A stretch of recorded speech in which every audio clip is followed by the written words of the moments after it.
TWR Монгол байгууллагын найдвар доторх эмэгтэйчүүд хөтөлбөр танд хүрч байна. Бид бол Бурхны сайн мэдээ болон Есүс Христийн найдварыг түгээж буй найдвар доторх эмэгтэйчүүд.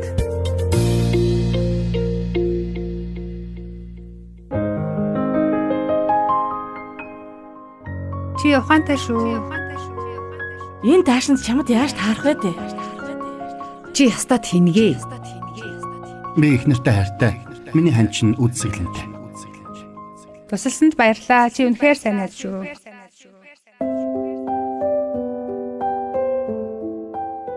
Сайн бацхан уу, найдар доторх эмэгтэйчүүд хөтөлбөртөө тавтай морил. Тэгээд өнөөдөр бидэнтэй хамт байгаа нь ямар сайхан бэ? Тэгээд би гэрлээ байна. Жимсээ маань бас нэвтрүүлэгтээ хамт хөтлөхөөр ирсэн байна. Сайн байцгаана уу? Сонсогчд маань ч гэсэн одоо хинэн гэрлээ, хинэн жимсээ болохыг бас ялгаж мэддэг болсон байхаа. Тэгээд дуу хоолой маань шууд танигддаг болсон бай гэж ер нь бодож байна. Тийм, тэгээд нөгөө нэвтрүүлгийн туршид бид хоёр бие биенийхэн нэрээр нь их дууддаг шүү дээ. Нэр маань бидэнд хэн болохыг нь баггүй тодорхойлж өгдөг. Тэгээд бидний ургийн овог нэрнээс хүртэл хаанаас гарал үүсэлтийг одоо мэдэж болно. Тэгээд аав ээжийн өгсөн нэр одоо нэрээр тогтохгүй дуудах нэрийг эцэг их дуурсах алдарыг ард түмэн өгдөг гэсэн бас сайхан үг байдаг шүү дээ. Жишээ нь одоо намайг гэрлээ гэдэг. Харин манай нутгийнхан болохоор намайг болдын том охин гэж нэрлэдэг. Тэгээд хүүхдүүд маань намайг ээж гэж дууддаг. Танихгүй хүн одоо хин нэг намайг одоо сонсох юм бол шууд л гэрлсэн эмэгтэй гэж одоо мэдхээр биш үү тий. Тэгээд тэр бүхэл хань маань намайг гудамжинд хайраа гэж дуудахаар хүмүүс биднийг аж аргалтай гэр бүлээ гэж дүгнэдэг. Нэрээ тийм биш. Намайг ч гэсэн ангийнхан маань аавар минь дууддаг байж лээ. Дэлгэрийн жимсээ гэдэл. Тэгээд сүүлийн үед би нэр гэдэг зүйлийн тухай их боддог болоод байгаа л та. Тэгээд найзууд маань анхны хүүхэд төрхийг одоо найзуудын маань анхны хүүхэд төрхийг хүлээж байхдаа эр имийг нь одоо мэдэхгүй ээжж хин гэж нэр өгөх вэ гэж хэл ярилцдаг гэсэн санагдаад байна тийм. Залуу гэр бүлүүдийн хувьд хүүхдүүддээ нэр сонгох гэдэг бол маш чухал ажил болдог шүү дээ тий. Тэгээд аав ээжийнхэн өгсөн нэрийг нь бүхэл насаараа одоо дуудуулнаа л гэсэн. Найзууд ч тэгээд хин гэж нэр өгсөн бэ? Юу бэлэгдсэн болоо нэр нь? Тэгээд найз маань хүүтэй болсон. Тэгээд хүүтэй итгэл гэдэг нэр өгсөн. Тэгээд тэдний хувьд бурханд одоо итгэдэг. Бас бурхан одоо биднийг сонсдог гэдэгт итгэдэг болохоор тийм нэр өгсөн баха гэж бас бодож чинь. Тэгээд та нар маань бас Библиэд байдаг Ханна гэдэг эмэгтэй түүхийг уншиж исэн бах тий. Тэгээд Ханна үр хүүхэдтэй болгож өгөөч гэж нулимс туслуулан бурхнаас гуйдаг. Тэгээд бурхан ч гэсэн түүний залбирлыг сонсоод хүү өгсөн гэсэн байдаг. Тэгээд Ханна хүүгээ Самуэль буюу бурхан сонсдог, бурхнаас гуйсан гэсэн утгатай одоо тийм нэрийг өгсөн байдаг. Амар гоё утгатай нэр агац тий. Тэгвэл сонсогч та нэрнийхээ утга учирыг мэдхүү гэж асуумаар байна. Аав ээж чи яагаад танд ийм нэрийг өгсөн болоо? Зарим хүмүүсийн нэр их утга учиртай байдаг. Тэгээд нөө ээж аав нь хүүхдүүдийн нэрнийхэн утга учирыг санаж яваарай гэж хүсээд онцгойлон одоо сонгосон нэр байдаг. Тухайлбал одоо Библийн бас нэг онцгой хүн болох нөө Даниэлийн нэр байна. Бурхан бол миний шүүгч гэсэн утгатай. Тэгээд ийм нэртэй хүүхдүүд Бурханы шудраг шүлт тэдний амьдралд байхыг бэлэгдэж одоо байнга сануулж ядгаа гэсэн үг байна. Тэгээд монгол хүмүүсийн нэр ч гэсэн их утга учиртай, утга учир агуулсан байдаг шүү дээ. Тэгээд хүүхдээ ийдэг даруу, баяр хөөр, ад жаргалтай байгаасаа гэж бодон одоо өгсөн нэр нь зөндөө байдаг. Тэгээд үр хүүхдүүддээ одоо хүсэн өрөөсөн сэтгэл нь өгсөн нэрэнд нь шингэсэн байдгаа л гэсэн үг байна. Тэгээд гүнжтмаа гэдэг нэрийг одоо өгөхдөө охин нь үн цэнтэй, хүндлэгдсэн нэгэн байгаасаа гэж өгсөн байх жишээтэй. Тэгээд хин нэгэн чухал түүхэн хүний нэрийг одоо өгсөн байх тохиолдол бас байдаг тий. Тэгээд өвөө эмээ хамаатныхан хүнийхэн нэрээр нэрлэгдсэн нэр ч бас олон байдаг. Тэгээд гэр бүлийнхэн түүхийг дараа үедээ мэдүүлж бахархах гэсэн одоо санааг агуулдаг юм байлээ л дээ. Тэгээд бүхэл гэр бүлэрээ хүндлэн дурсан ярьдаг хүний нэрийг авна гэдэг чинь бас нэг талаараа нэр төрийн хэрэг шүү дээ.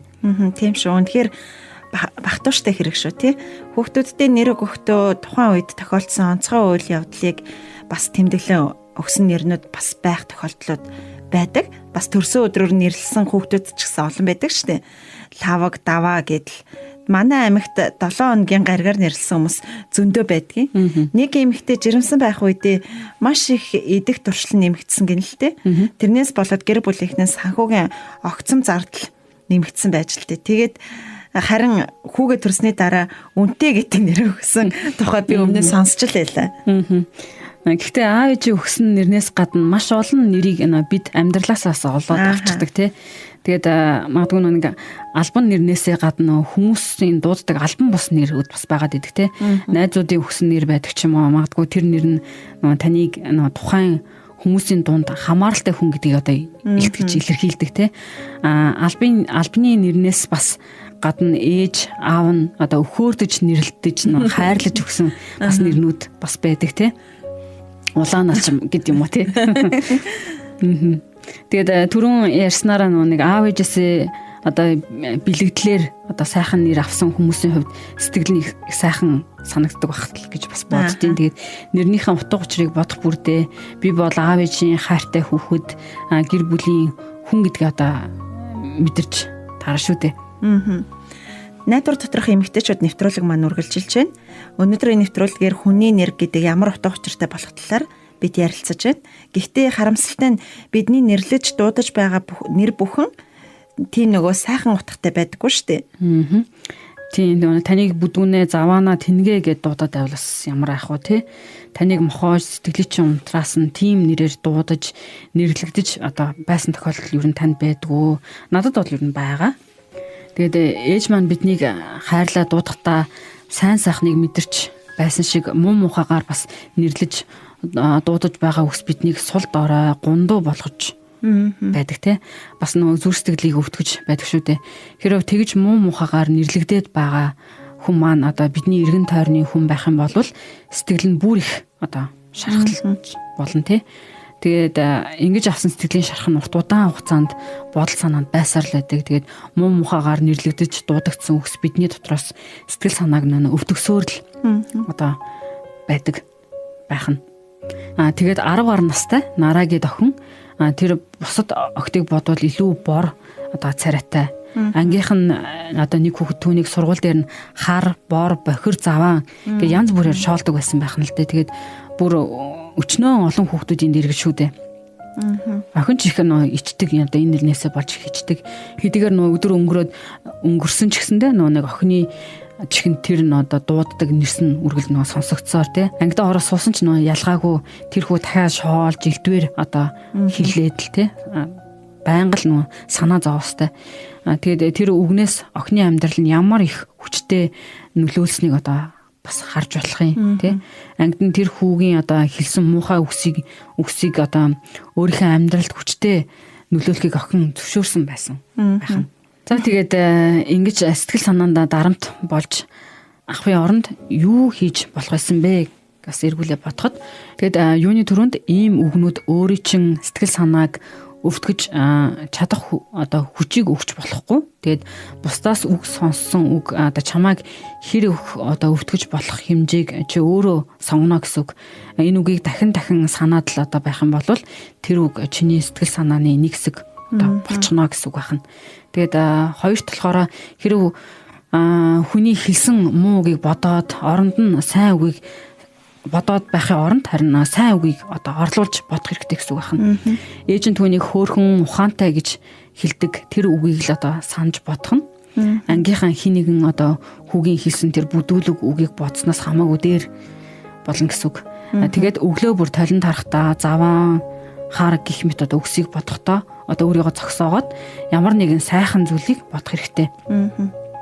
Тэгээд ээж намайг хөөхөн бас ухаантай гэж хэлдэг гэх ч юм уу те эсвэл аав нь түүнийг хөөхөн инээдэг одоо гэж хэлснийг нь одоо санах хэрэгтэй те. Эсвэл найзынхаа одоо үс чинь ямар гоё юм бэ гэж хэлсэн үгийг санаж бас болно те. Тэгээд би толгойдоо бидний тухай хэлсэн муу мухай үсийг санаж байна уу эсвэл сайн сайхнаар хэлсэн үсийг санаж байна уу гэдгийг одоо сонгох бүрэн хэрэгтэй гэсэн үг. Нөгөө талаараа энэ үгийг яагаад түүнд хэлсэн шалтгааныг бодож үзэх хэрэгтэй. Тэгээд өөрийг нь ингэж муухайгаар хэлэх болсон шалтгааныг олохын тулд тэр хүүхдийн оронд өөрийгөө тавьж үзээд бодоод үзэх хэрэгтэй л дээ. Ингэж нөгөө хүнийхээ оронд өөрийгөө тавьж үзэх нь тийм ч амар байхгүй. Гэхдээ орлоод үзэж бол бас чадна тий. Магадгүй тэр хүүгийн гэр бүлд эцэг их нь ингэж аашилдаг гэдгийг нараа бас олж мэдэж болох юм тий. Тийм орчинд өсөж байгаа хүүхэд бусдыг илдвэр нэрлэж хочлох байдал нь ер нь энгийн зүйл юм шиг болсон байдаг тий. Тэр хүү шалгалтын дээрээ бас нараагаас баг дүн авчгаад уур нь хүрээд чадах гэж муу мухаа өгч чулуудсан ч яж магадгүй. Шоолж шоглож хичээхэр нараагаас хүчтэй болж байгаа мэдрэмж бас авсан байх талтай тий. Хичээл дээр нараагаас муу дүн авах нь өөрийнхөө хувьд бас байж боломгүй бас санагдсан байж болох юм л да. Магадгүй тий. Гэтэ хамгийн чухал нь миний хэлэх гээд байгаа зүйл юу вэ гэхээр тэр хүүд ямар ч шалтгаан байсан нарааг бүдүүлэг муухай үгээр хэлэх ёсгүй тий. Бусдыг үг хэлээрээ доромжилж сэтгэл санааны дарамтанд оруулах нь яавч сайн зүйл биш. Тэгээд харин тухайн хүн яагаад ингэж хэлэх болов гэдгийг мэдвэл одоо гомдох шархалх нь арай хөнгөн байхын зэрэгцээ нэг хурдан мартаж сэтгэл санаа тайвшрах болно. Тэгээд найдвар доторх эмэгтэйчүүд нэвтрүүлгийн өнөөдрийн дугаарт бид хүний нэрний талаар ярилцаж байна. Тэгээд чимгээгч маань бидэнтэй Библийн жишээг ярьж өгөхөөр ирсэн байна. За сонсогчдоо энэ өдрийн мэндийг хүргэе. Энэ удаад би та нарт Библиэс хэдэн түүхийг ярьж өгье гэж бодож байна. За Есүс энэ дэлхий дээр амьдрахдаа их олон үүргийг гүйцэтгэж байсан. Бас их олон ч нэртэй байсан.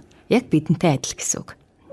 Ингээд цугларсан олны зарим нь түүнийг багшаа гэж нэрлэж байсан бол гэр бүлийнхэн нь хүү, ах гэж дууддаг байсан байна. За зарим хүмүүсийн хувьд бол иш үзүүлэгч гэж бас нэрлэж байлаа. Есүс Бурхны хүү байсан.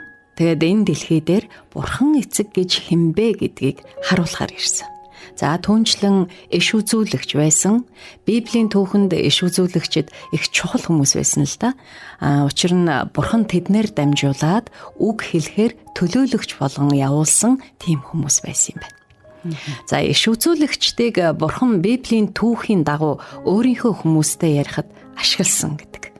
Харин иш үзүүлэгчдийн дамжуулсан үг нь янз бүр байсан байна. Янз бүрийн цаг хугацаанд өөр хүмүүст иш үзүүлэлэг өгч байсан юм байна.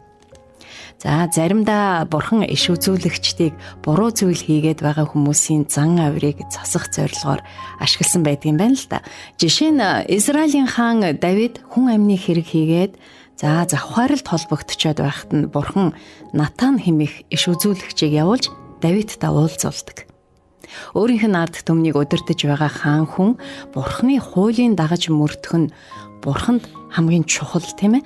Тийм болохоор л иш үзүүлэгчийг илгээж ямар буруу зүйл хийгээд байгааг нь хэлсэн байдаг л да. За Есүс ч гэсэн хүмүүсийн буруу хийж байгаа зүйлийг хэлэх ёстой иш үзүүлэгчийн үүрэгтэй байсан байна. Библийн нэг түүхт Есүс тухайн цаг үеийнхээ удирдагчдыг шүүмжилсэн байдаг. Иерусалимд хүрээд Иесус сүмд тэд Иерусалимд ирцгээлээ. Иесус сүмд ороод тэнд байсан худалдаачдыг болон худалдан авахстыг хөөн гаргаж мөнгө солигчдын ширээнүүд ба тагтаа худалдагчдын сандлыг хөмөрч орхив. Сав суулга зөөж сүмээр явахыг тэрээр хиндэж эс зөвшөөрөв. За Иесус тэдэнд зан миний гэр бүх үндэстний залбирлын гэр гэж нэрлэгдэх болно гэж бичигдсэн босуу. Гэтэл та нар түүний дээрэмчдийн үүр болгожээ гэсэн байна. Ахлах тахилчид ба хуулийн багш нар энийг сонсоод Есүсийг хөнөөх арга зам хайж байсан. За учир нь олон түмэн бүгд түүний сургаалыг сонсоод гайхаж байсан тул тэд Есүсээс айж байв гэсэн байдаг. За тэгэд энэ түүхээс харахад Есүс сүмийг худалдааны лангуу болгож байгаа хүмүүсийг хараад маш их ууралсан байна л да. Сүм гэдэг алдар магтаалыг өргөх Бурхны онцгойлон сонгосон газар байдал тийм ээ. Мөргөл өргөхөөр ирж байгаа хүмүүсээс мөнгө олох зорилготой 8-ны газар болгочихсон байна шүү дээ. Тэгээд энэ нь сүмийг ашиглах Бурхны хүсэл огт биш болохоор Есүс ингэж уурлаж хэлсэн юм байна. За Бурхан иш үзүүлэгчдээр дамжуулан ирээдүйн тухай хүмүүст хэлдэг байсан. Өөрийн ард түмнээ сэрэмжлүүлэн сэргийлэх арга зам нь байсан гэхүүтэй. Тэгэд буруу замаар одоо будаа тээж байгаа гин бурууга үргэлжлүүлээд байх юм бол юу болохыг, ямар шийтгэл амсахыг Бурхан хэлж өгсөн байдаг.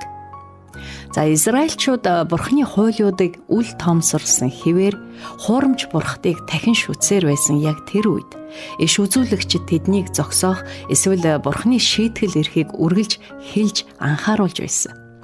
Тэгэд тэдний сануулгыг хайхраагүй хүмүүс гмийн шийтгэлийг амсаж байсан юм байна. За харь хол хүний нутагтаж бас цөлөгдөж байсан байна. Бурхан үнэндээ шийтгэхээс өмнө нилээдгүй хэдэн удаа иш үзүүлэгчдийг тэднэрүү илгээж буруу замаас эргэх боломж байгаа шүү гэж тийм боломжийг олгож ирсэн байдаг л да. За Есүс энэ дэлхий дээр амьдарч байх хугацаанд ирээдүйн талаар иш үзүүлж байсан.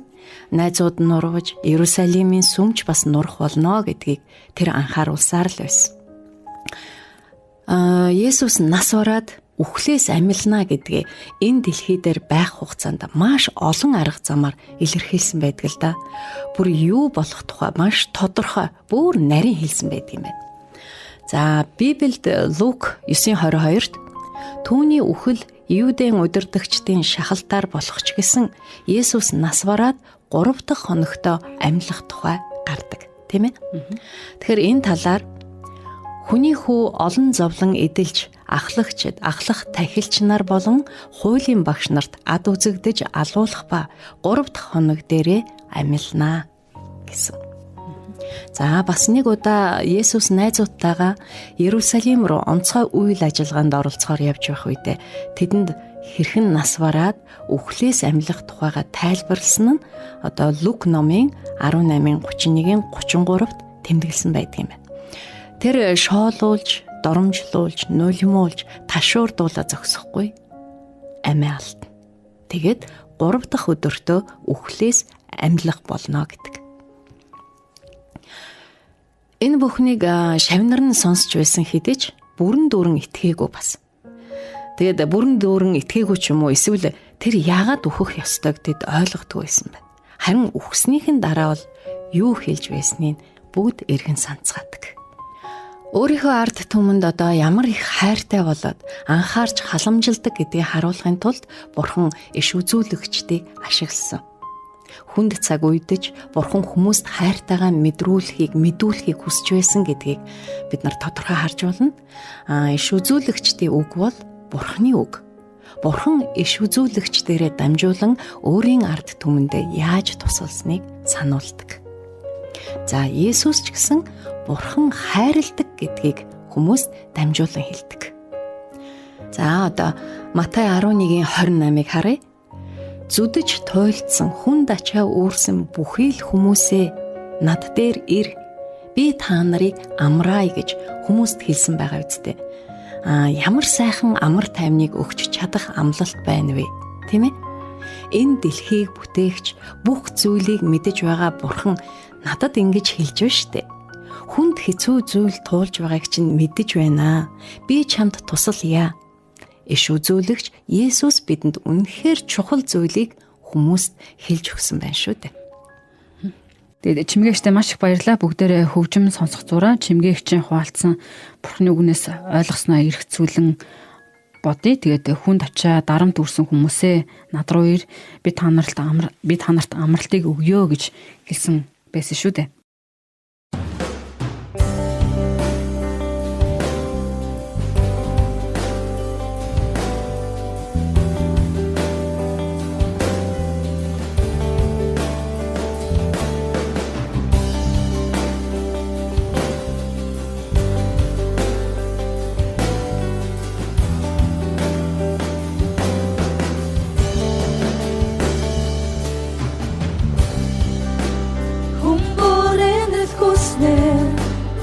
Өршгийг харигч хүснэ Өшөөдөө буутаж та Хүмбөрөөчлөлт хүснэ Аврагчийн энэрт хүснэ Бүгдэлхийн найдаа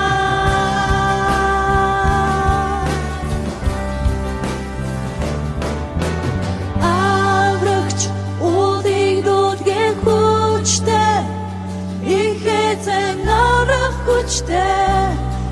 Эзэн аврах хүчтэй бүр бонхот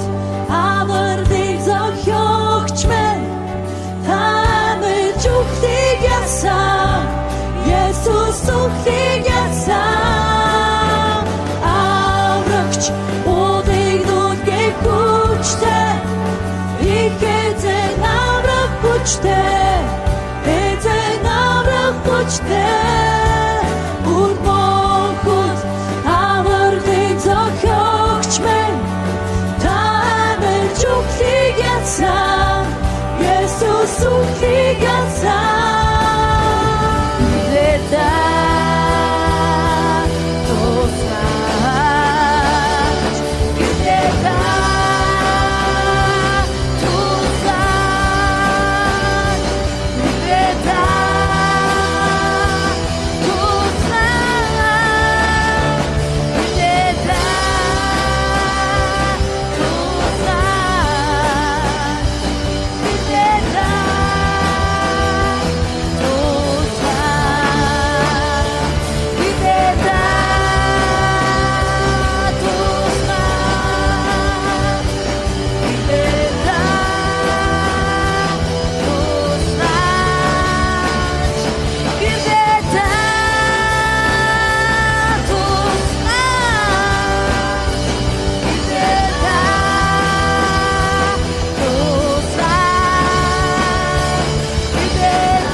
Найдвар доторх эмэгтэйчүүд хөтөлбөр маань үргэлжилсээр байна. Гэхдээ нэвтрүүлэг маань өндөрлөх тунд өгсөн байна. Тэгээд чимгээгч маань Бурхны илгээсэн ич үзүүлэгч хэмээгддэг хүмүүсийн талаар юу хэлснийг санаж байгаа эсхийн талаар нэг харцгаая. Тэгээд түүхийн янз бүрийн цаг хугацаанд хүмүүс өөр үгийг тэд дамжуулж хэлдэг байсан тухай ярьсан да. Тэгээд юуны түрүүнд буруу зүйл хийгээд байгаа хүмүүсийн байр байдлыг нь өөрчлөхийн тулд Бурхан үгээрээ тэднэр дамжуулан хэлдэг байсан. Тэгээд Есүс сүмийн байранд худалдаа арилжаа хийж байсан хүмүүсийг засаж залруулдаг байсан шүү дээ. Дараа нь болохоор Есүс иш үзүүлэгчдэр дамжуулан ирээдүйд юу болохыг хэлүүлдэг байсан шүү дээ. Есүс ч гэсэн иш үзүүлэгч байсан болохоор өөртөө юу тохиолдохыг бас нас бараад 3 хоногт дахин амилна гэдгээ тодорхой хэлж өгдөг. Тэгээд эцэст нь юу вэ гэхээр хүнд хэцүү цаг үед хүмүүст тусалж, хайрлаж, халамжлана гэдгийг нь хэлхийн тулд иш үзүүлэгчдийг явуулдаг байсан. Гэхдээ Есүс иш үзүүлэгч байсан болохоор Бурхны хайрлаж, халамжилсан үгсийг хүмүүст дамжуулан хэлдэг. Тэгээд хүнд ачаа дарамт үрсэн хүмүүсээ над руу ир би та нарт амралтыг өгье гэж хэлсэн штэ. Одоо ч гэсэн энэ үг хിവэрэ байгаа. Тэгээд эдгээр үгсийг сонсохороо сэтгэл санаа чинь тайван амралтыг та мэдэрч байна уу? Та заримдаа над шиг хүнд хэцүү зүйлтэй таарах юм бол сул дорой болох үе байдаг л ахал та. Гэхдээ тэр үедээ бүх асуудлаа бидний ачааг үүрдэг Бурханд хэлээд өнөөдрийн нэвтрүүлгээ өндөрлөё. Тэгээд та надтай хамт залбирах уу? Хайртай Бурхан аав минь ээ, таны хүмүүс сонсох хэрэгтэй үгсээ иш үзүүлэгчдээр дамжуулан хэлдэг байсанд баярлалаа. Өөрийнхөө хүү Есүсийг ч гэсэн бидэн рүү илгээж бидний сонсох ёстой зүйлсийг иш үзүүлэн хэлж өгсөнд баярлалаа. Бидний хийсэн бүх буруу зүйлсийн төлөө тэр хэлснийхэн дагуу загалмаа дээр нас барж 3 хоногийн дараа амьсанд баярлалаа. Тантай уулзаж өөрийнхөө хүчээр хийж чадахгүй байгаа бүх зүйлээ зүр сэтгэлийнхаа шарахыг асуудлаа өргөхийг хүсэж байна. Учир нь та миний бүх ачааг үүрнэ гэж Есүс хэлсэн. Танд маш их баярлалаа. Бүхэл зүйлээ танд өргөе. Есүсийн хүчит нэрээр залбирэн гуйж байна. Амен. Хэрвээ та өнөөдөр бидэнтэй залбирч хүү Есүсийн төлөө Бурханд талархлаа гэж хэлсэн бол танд бас нэг шинэ гэр бүл бий болж байна гэсэн үг шүү. Та одоо Бурхны хүүхэд болж байна гэсэн үг. Та Бурхныг аав гэж нэрлэх болно. Та үнэхээр онцгой эрх мэдэлтэй болж байгаа гэсэн үг шүү.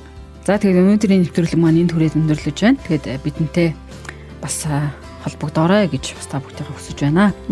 Сонсогч таач гэсэн таныг нэрлэж дууддаг байсан сайн нэрүүдээ эргэн санаж яваарай. Та нарыг найзуудаа гэж нэрлэхийг хүсэж байна сонсогчтойгоо. Тэгээд дутахгүй эргээ олццгаая найзуудаа. Тэгээд дараагийн нэвтрүүлэг хүртэл түр баяртай. Баяртай.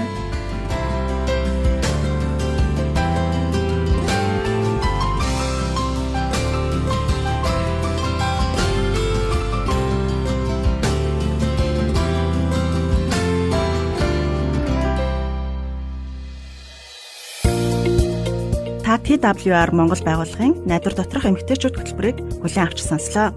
Та бидэнтэй холбогдохыг хүсвэл TWR Women of Hope Mongolia Instagram болон Facebook пэйж хуудасаар мөн 90700751 дугаараар холбогдоорой. Нэвтрүүлэгтэй холбоотой таны санал сэтгэлийг бид хүлээн авахдаа баяртай байх болно.